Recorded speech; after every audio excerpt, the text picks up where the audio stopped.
Good afternoon, folks. How are we doing? Apologies that this is not Monday, and that doesn't make sense. Apologies that this stream didn't happen yesterday as planned.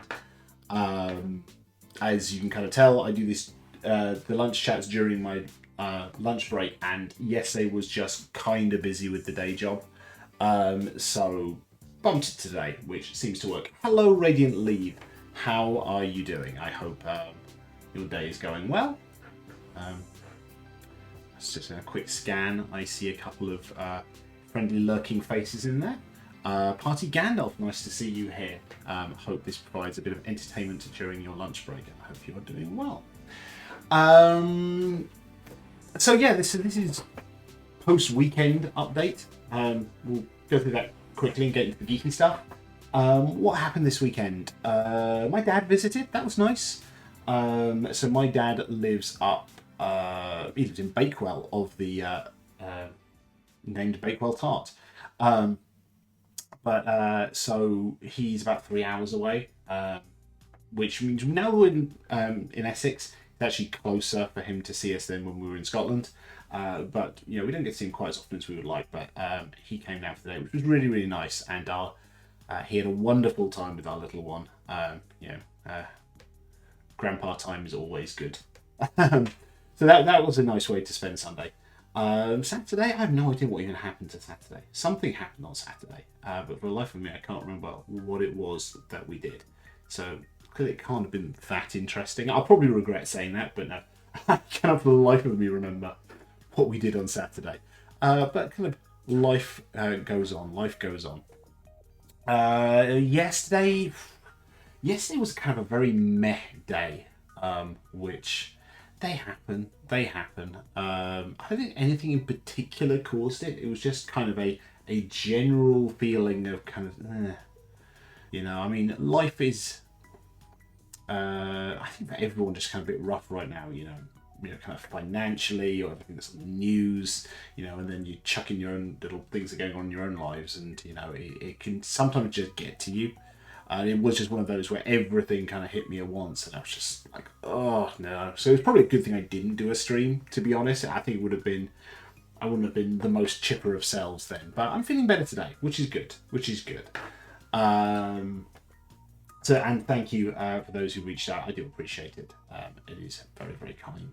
But no, I am feeling much better today. I don't think it was anything in particular that caused it yesterday. Just, it's just one of these, when you get into a kind of a head funk and a spiral, that you start to wonder what's wrong, and then it's like, oh wait, it's everything, and then blah, blah, blah, blah, and it just takes you a little while to get out of it. But all good today. Anything else? I am waiting for a delivery, and sod's law, it's going to happen during this stream. So if I do have to suddenly go be right back, that's why, because they'll be at the door. There is, I don't know if they're international. God, I hope they're not. There is a courier company called Evri, EVRI. I think they have part of Hermes, who are equally awful. And I ordered something from Amazon, and they sent it to, in theory, Hermes, but it's going through Evri. And they're just bloody awful. They really are. Their tracking is so vague. It's like, it's going to be this window. They don't even tell you when it gets close to it, how many stops away you are. They apparently tried to deliver it yesterday, but they clearly didn't, because they didn't ring the doorbell. We were in the living room, which is the other side of the front door, so they clearly didn't. And when they sent the photo proof that we tried to deliver it, they just sent a blank photo. So yeah, they're dicks. They really are. And one of these companies that you can't get through on customer service, so their chatbot will not relay you to a human.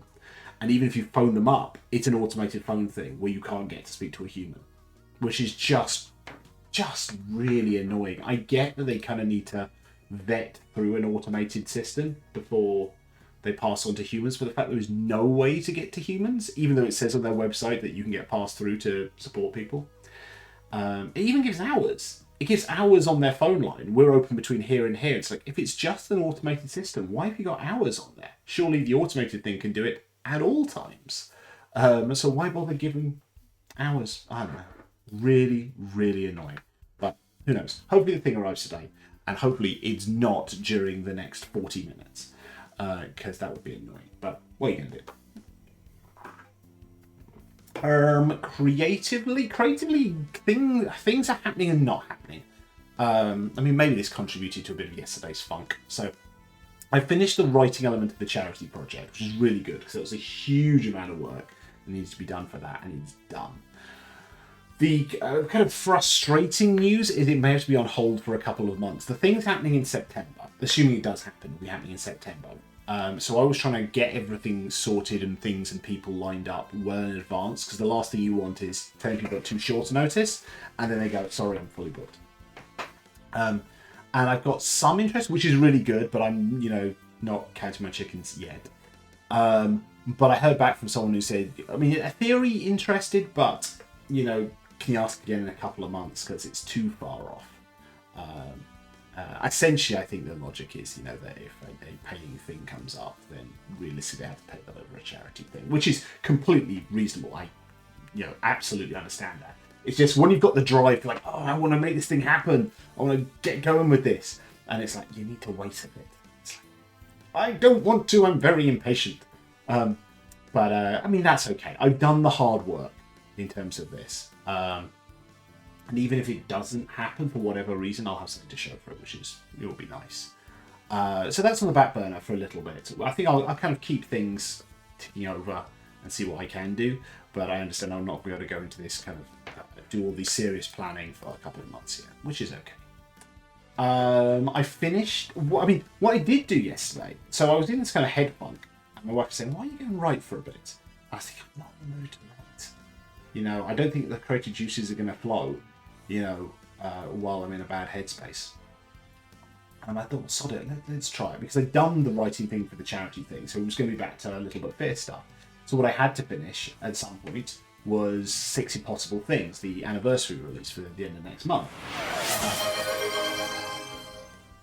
Radiant Leave redeemed Max Payne film noir voice. Now, technically that was for when I was doing the Max Payne stream, but I think we'll allow it. We will allow it. So...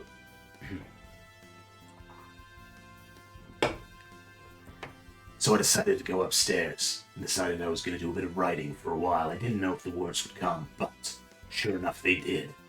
I only had a few little bits and pieces left to do on 6 Impossible Things, which is the Alice in Wonderland inspired anniversary release that's going to come out at the end of next month for the 2nd anniversary of Little Bit Fierce. So I only had a couple of bits and pieces left to do with that. One of the kin had to be done. I had to finish off 2 of the creatures on there. I'd already done the items. And actually, within half an hour, it's done. I think it's one of those, there was a lot to be said for putting stuff on the back burner.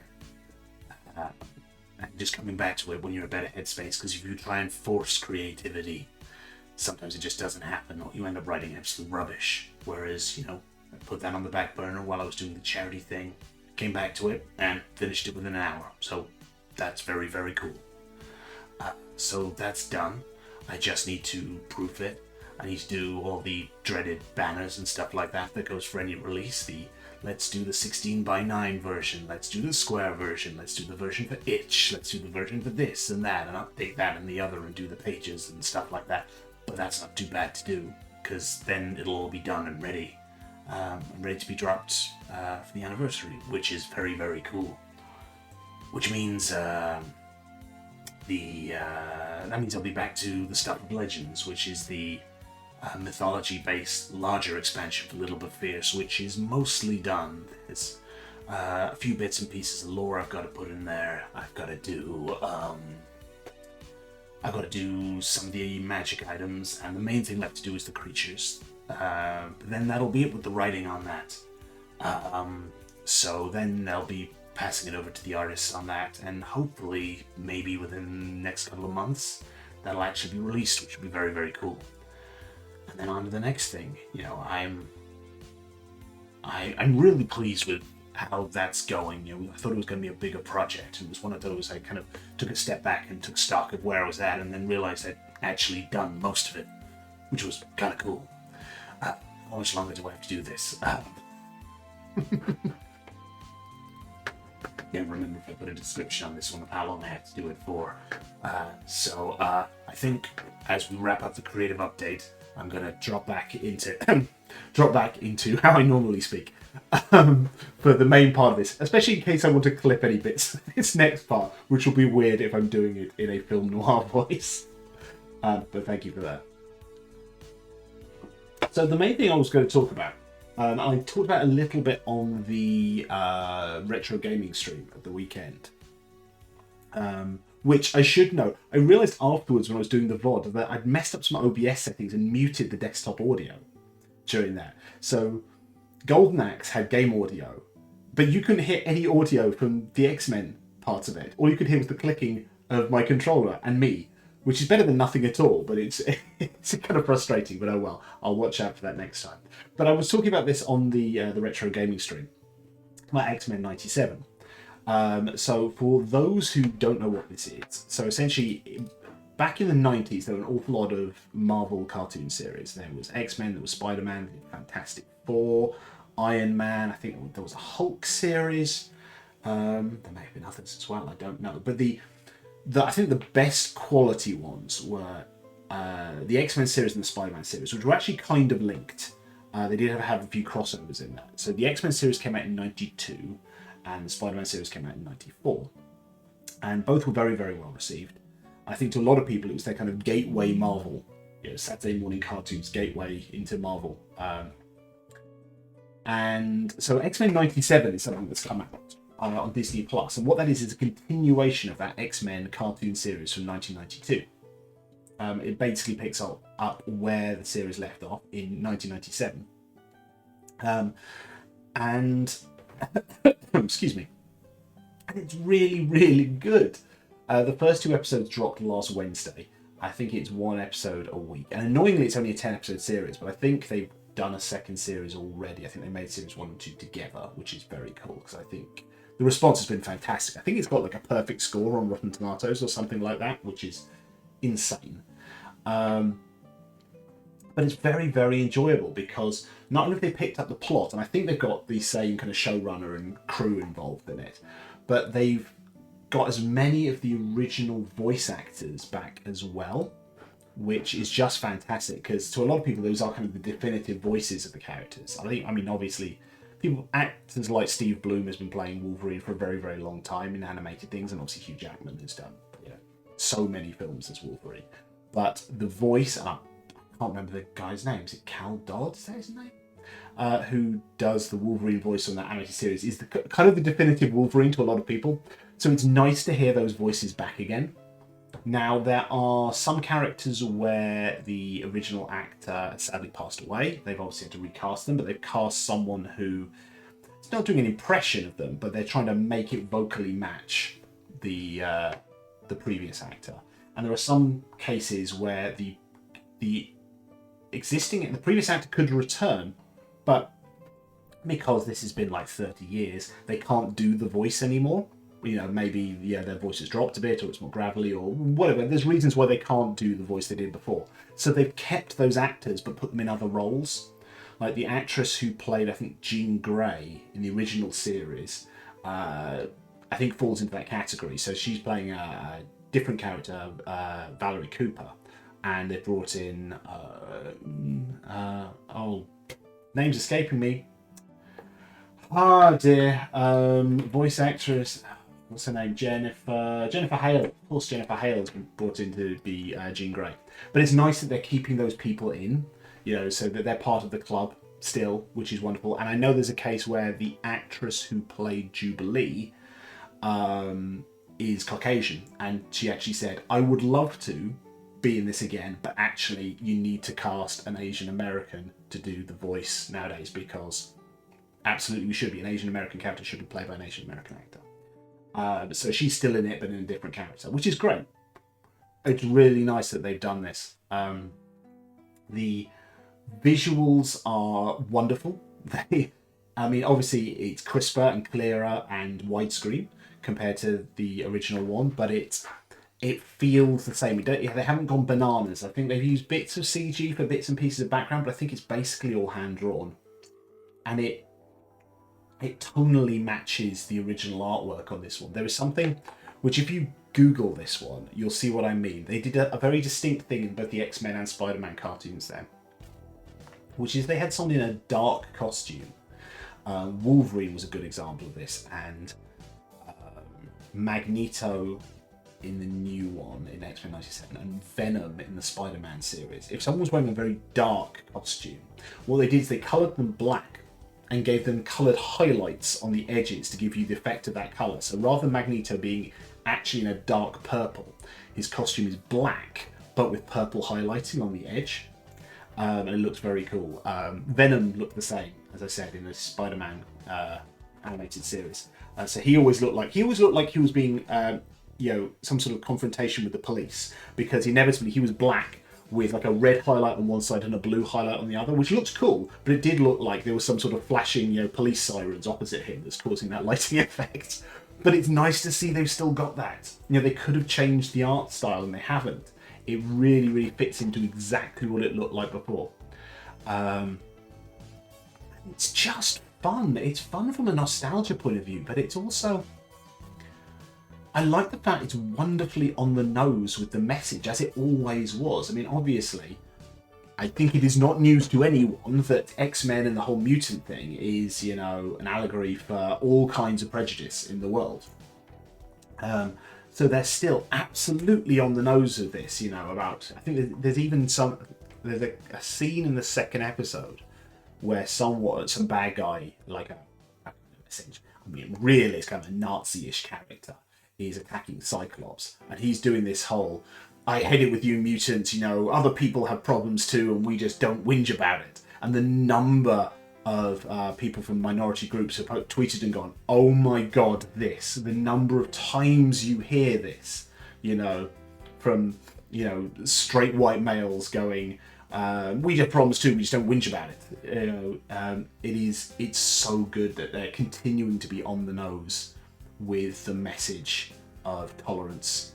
I don't like the word tolerance, by the way. It sounds like something that should be tolerated, not just accepted and embraced. So let's use those words instead. I like the message that it's continuing to be put out there. It was important back in the 90s. It is oh so important now, especially because of the way things are going globally with far-right groups and the like. So I really like that message is out there and continuing to be out there. They've not gone any more extreme with it, and they've not dialed back on it. It is just exactly the same as it was, and it is oh so relevant. So it's really, really nice to see that. So I would suggest, if you are at all a Marvel fan, even if you didn't watch the original series, watch X-Men 97. It's just great. Each episode's about 25-30 minutes, and it's absolutely cracking fun. So definitely have a look at that. I'm thoroughly looking forward to watching the next episode. I'll take a drink, and then let's kind of segue into the next part of this, which is I've mentioned a lot about Spider-Man. And now I did watch the X-Men cartoon growing up, but I didn't kind of avidly watch every episode. There's probably bits of it I've not actually seen of the original series. Certainly the latter seasons of it. But what I did watch avidly and have rewatched as a teen and as an adult is the Spider-Man animated series that came out in 1994, which to me was the similar sort of thing in that it was my baseline entry gateway to kind of Spider-Man mythology. And it was really, really good. It ran for 5 seasons as well, so that would be, I think it started in 94 and finished in 98. So I'm very hopeful. And they've kind of been rumours of this and mentions of it, that if X-Men 97 is successful, they would consider bringing back other TV series. So I'm very hopeful that they do pick up the Spider-Man 94 series, presumably something like Spider-Man 98. That would be wonderful to see, especially because it ended on a cliffhanger. The last words of the Spider-Man animated series are, let's go find the real Mary Jane. It never did. So that would be wonderful to see. But it is... I have a huge fondness for that series for a number of reasons. The first series is a really good introduction. The first season of the Spider-Man animated series is a really good introduction to kind of the main kind of status quo of Spider-Man, a lot of the villains, like you see the Lizard, you see Venom, you get Dr. Octopus a few times, you get Hobgoblin who is voiced by Mark Hamill. So he's doing a very jokery kind of portrayal of Hobgoblin, who is just wonderful. And the kind of, I think it was kind of the definitive Kingpin, the best version of Kingpin I ever saw until we got Vincent D'Onofrio doing it in the live action ones. I did quite like Michael Clarke Duncan's portrayal, but no, I think, for me it's kind of definitive version of the Kingpin in that series. And then they did a thing which was, sorry, I've got a bit of a cold as well. So seasons 2, 3, 4, 5 of Spider-Man, I think an awful lot of the X-Men series as well, was serialized storytelling, which you didn't see back then. It was something we absolutely take for granted now. And I've talked about it before when talking about modern Star Trek series and talking about DS9 and TNG and the like. That actually serialized storytelling wasn't a thing because they were worried about reruns and syndication and stuff like that. That actually, if you tune in to watch a random episode of TV show X, you want it to be a self-contained. They refer to it kind of like as a kind of a Happy Meal type model, or essentially you want a fast food kind of model. A very predictable experience. If I get a Big Mac, I know exactly what it'll taste like. Equally, if I watch an episode of Star Trek or Spider-Man, I want a predictable experience. What I don't want to do is go in and go, I don't know what happened before, and the story didn't resolve. So you didn't get a lot of serialized storytelling back then. And yet, the Saturday morning cartoon series 2, 3, 4, and for the most part 5, were big story arcs. Now, there were enough reminders telling you what had happened if you didn't miss something. But, I think that was a bold choice. And some really good storytelling in there. There really is. Now, I'll talk a little bit about that in a second, but it's probably worth mentioning on this one that one of the very odd things about that I certainly know about the Spider-Man animated series, and I imagine it's true of the X-Men series as well, was they had very odd censoring rules. So because it was a Saturday morning kids cartoon series, they had very strict rules on what could and could not be shown on screen or even said on screen. And some of them make sense, but then you kind of start to unravel them ever so slightly and they make no sense at all. I'll take a classic example. You never see a gun in either show. Actually, I tell you what, I think you see one gun once, but it never goes off, whereas everyone else has laser pistols. Despite that this is set in the 90s, everyone inexplicably has laser pistols. And it's never mentioned that this is why do we have laser pistols. But they do, presumably, so they're not showing bullets and stuff going off. And if someone gets hit with a laser pistol, it's not as traumatic as seeing someone getting shot with a bullet. Okay, that's an interesting choice, and it was a way of getting around it, so be it. Spider-Man doesn't punch anyone. At all. In the entire of the series, Spider-Man never punches anyone. He kicks people, but he never punches anyone. Now, I don't know why a kick is better from a censoring point of view than a punch, but that's what they did. So he never punches anyone, but he does kick people. They never say that anyone is being killed. Or they maybe do once, but they try and avoid using the word kill. There's a lot of mention of people being destroyed. I'm going to destroy you is a thing that the villains say an awful lot. I think there was a mention one time that something happened. I think the Punisher was in the Spider-Man series. I think they mentioned that something happened to his. They kind of say that his family get killed, but they don't. They say something like his family was caught in a crossfire between rival gangs, and it's like, so they were killed, right? But they never say the word kill. It's one of these things. They had Morbius, a brilliant portrayal of Morbius, who's a vampire character in the Spider-Man series. He has fangs, but in the show, he also has like bloodsuckers on his hands, which is weird, not gonna lie. So that if he's sucking blood from someone, he basically sticks his hands on them and his kind of hands pulsate and then they kind of collapse rather than showing him getting bitten with fangs. Equally, they never say blood. there is a huge reference to the fact that, or repeated references to, he's draining them of plasma, which is a very technical, scientific way of talking about it. But again, you can only assume it's to avoid mentioning blood. Yeah. And there are interviews with the showrunners of this where they're saying, like, yeah, we totally get some of these things, but some of the notes they got back from the studio were so weird. Like, I remember reading an anecdote about this. They said that there was an episode where the scene was simple. Spidey swinging through the streets of New York. He lands on a rooftop and sees something, whatever it is. And the note from the studio came back was, when Spider-Man lands on the rooftop, make sure he doesn't scare any pigeons. And it's like, I feel you're undermining any credibility you may have had if you're worrying about censorship and, you know, impressionable young minds when your big concern of the episode is make sure Spidey doesn't scare any pigeons. I mean, Spidey shouldn't be scaring pigeons, but it's probably not a big thing for the censors, let's be honest.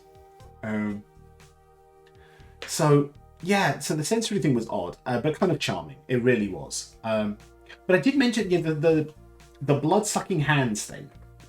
That's weird and creepy. But also, there are bits of this when they go in the second series, which I think is probably my favourite series of the Spider-Man series. There's some full-on body horror type stuff. Like, so the second series, which I think is my favourite arc, is called Neogenic Nightmare. And it's based, the major thought is about kind of genetics and the fact that obviously Spider-Man's been bitten by radioactive spider. That's how he gets to be Spider-Man. And the villain for most of that series is Morbius, who is experimenting, and a bat drinks a sample of Peter's plasma and then bites Michael Morbius and he becomes like a vampire character. There's also the lizard there who's trying to cure himself, but there's this whole thing about genetic experimentation, which is really interesting. But as part of that, Spider-Man goes through an arc that happens in the comics where he continues to evolve. So he's losing his powers a bit, and his powers get a bit stronger, and he's all over the show. And then suddenly he evolves, and he suddenly gets 6 arms. So two extra pairs of arms burst out of his sides during this sequence. Now there's no blood for it because I think he's wearing a pajama top or something like that. So you just kind of see bulging at the sides of him, and then suddenly these arms pop. But it's like, that's really creepy. So you didn't want punching, you didn't want guns, you didn't want mentions of the word blood, you didn't want scared pigeons, but you're okay with arms bursting out of someone's sides. That is really unnerving. And then later on in that arc, he fully evolves into what's called Man Spider, where he's essentially like a giant humanoid spider. It is really interesting, but weird. The fact that the censors were okay with that, but weren't okay with all those other ridiculous scenarios I listed, is such a strange choice. But it does make for a wonderful arc, that one. It starts off with actually some cameo episodes involving the X-Men. You get Morbius, you get Six-Armed Spidey, you get the Punisher and Kraven the Hunter trying to hunt him down and rescue him, essentially. And it's a really good arc. Oh, and you get the Vulture, who is old and trying to make himself young again, and all the while the Lizard is, so Dr. Connors is trying to, cure his mutation that makes him turn into a lizard. It's a really, really good arc. Other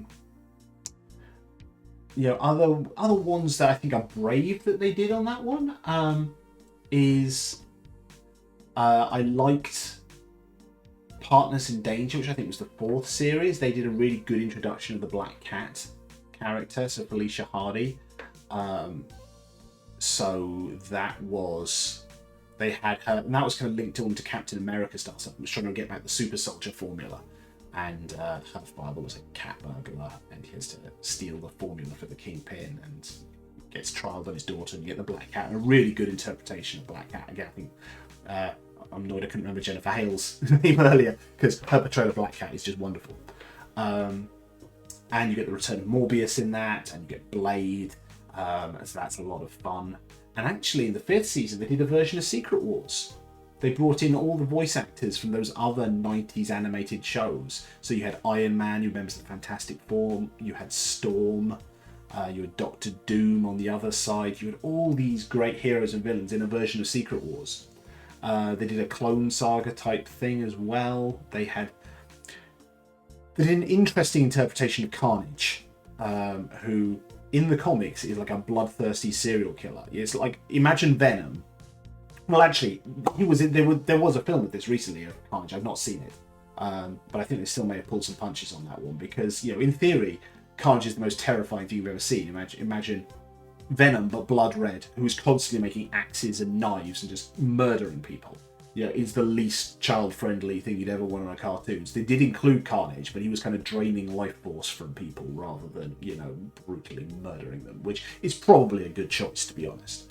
But there were so many good arcs and versions of classic Spidey storylines that I would really love to see it revisited. I really would. And I'd like to see it revived as a cartoon, Spider-Man 98.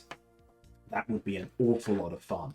But actually, and I've come back to this thought so many times, if they want to know what to do with MCU Spider-Man, they've done their trilogy of films, and they've left, sorry for spoilers for No Way Home here, but it's been out for a really long time. So cover your ears if you don't know how it ends. But essentially, at the end of Spider-Man No Way Home, he's kind of on his own. And he's back to more of a traditional Spider-Man status quo. He's in an apartment, he's on his own, he's stitching his own costume, so there's no Iron Man tech or anything like that anymore. He's kind of back to basics. And that would be the perfect time for them to explore some of these plot lines that they used in the Spider-Man animated series. That would be the perfect time to do a Neogenic Nightmare story arc where he goes to university, he's trying to run his own tests, you maybe get the Lizard in there as well. And I would love to see a version of the Six-Armed Spidey mutation storyline. You could even have an X-Men cameo in there if you wanted to. I don't think they'll ever do it. One, because until, if ever, Marvel get back the Spider-Man film rights from Sony are always going to be having some creative control in that one. And I think there's elements that I would like to see that were in that Neogenic Nightmare storyline that they've already kind of butchered. Alas, Morbius was a good part of that. They did a Morbius film with Jared Leto. I've not seen it, but I understand it was a load of shite. They're doing a Kraven the Hunter film. I'm not hopeful for it, given the track record. Venom, okay-ish. Morbius, not good. Madam Web got absolutely destroyed. So I can't see that this Kraven film is going to be any good. So it would be a shame that they've kind of played some of the good cards there and done it badly. But I think you would have such fun exploring some of those storylines with Tom Holland in a live action thing. I think the best way you'd do it, though, you could do it as, a couple of films, with a cliffhanger. That would be a hell of a cliffhanger. The end of, if you did, well, actually, you're getting a Spider-Man film this year, you get a second Spider-Man film next year. And the first one ends with him mutating into a giant spider. That would be ballsy. It's not quite Avengers Infinity War ballsy, but I think it would be a very brave and exciting choice to make with that. But honestly, that kind of storyline would be better on TV. It would be better as like a 6-episode miniseries, but they're never going to do a Spider-Man live-action TV series. One, it would just be way too expensive. And secondly, while Sony hold the rights to stuff, I just don't think they'd go anywhere near it. It's just too much faff to try and organise and do the rights for all of that. They just wouldn't do it. But I think you could have such fun with it. And maybe you bring in some of those partners in danger elements. I think, if you included Black Cat in some of that as well. And again, good opportunity. Again, going to spoiler territory on this one. That,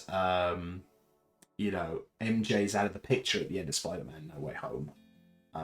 Because of the whole memory erasure thing. That actually, that's a chance for you to bring in Felicia Hardy as a character. Without doing the terrible thing they did in the Sam Raimi Spider-Man 3. Which was trying to introduce Gwen Stacy. By having MJ and Peter sort of break up, but not really, he's just being a dick. The fact that you've got a clean slate without MJ there means you get to explore another relationship without him just seeming like a bad. Which is probably a good way to do that if you're going to explore it. But, we'll see. But there's such rich material there. I think they could have so much fun with that. And it would be great to see a version of it. But even if they never do it, the fact that X-Men 97 has been done so well. Hang on 1 second, I need to answer the door. Sorry about that. It was Amazon. I got the notification from the Ring doorbell that someone was there, and it was just someone dropping a package in, not the big delivery. Sorry, I'm out of breath now. I just ran up and down the stairs. So as I was saying, yeah, even if they don't ever explore that in a live action setting, the fact that X-Men 97 is doing very well means I think it's quite likely they might do a Spider-Man cartoon series, and that would be wonderful. That would be brilliant.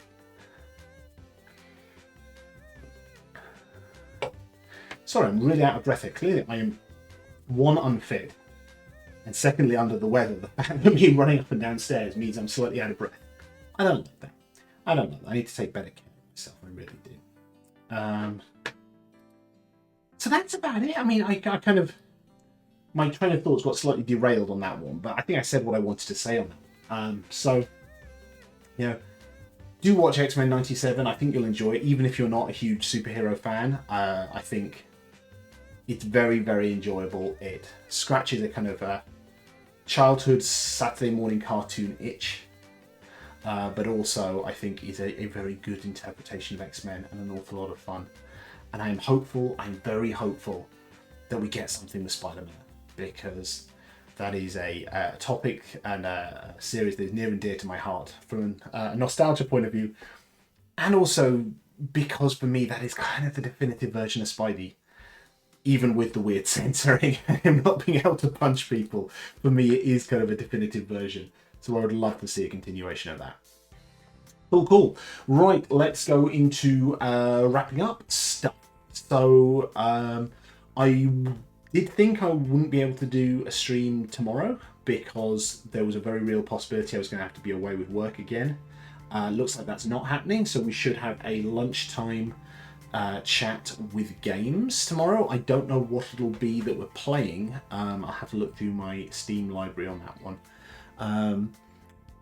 It might be a boring option, but I did see that there is a new add-on for Ticket to Ride, like a Nordic countries one. So potentially we may do that. I mean, I think I want to do something else before looping back around to Ticket to Ride. But if I run out of options, we may go with that one. So we'll have lunch chat with games tomorrow. What game it is, TBC. We may do another gaming stream this week. I really enjoyed that retro gaming stream that we did at the weekend. I'm glad that the emulation stuff works. I like the novelty of using a USB Mega Drive controller. It gives a very authentic feel to that, and it actually makes playing the games a hell of a lot easier.